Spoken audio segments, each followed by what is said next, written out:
Sahibkarlara şad xəbərimiz var və düşünürəm ki, bu xəbəri paylaşmaqda fayda olar ki, sahibkarlar da bu barədə xəbər tutsunlar. Yoxlamalar daha bir il olmayacaq.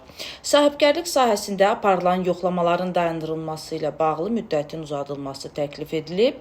Oxu Az xəbər verir ki, məsələ Milli Məclisin İqtisadi Siyasət, Sənaye və Sahibkarlıq Komitəsinin bugünkü iclasında müzakirə olunan sahibkarlıq sahəsində aparılan yoxlamaların dayandırılması haqqında qanuna dəyişiklik layihəsində əksini tapıb.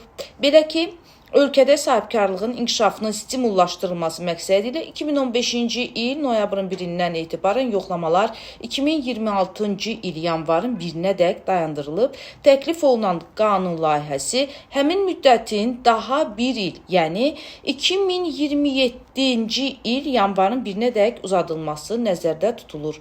Bax, belə deməli ki, yoxlamalar daha bir il olmayacaq.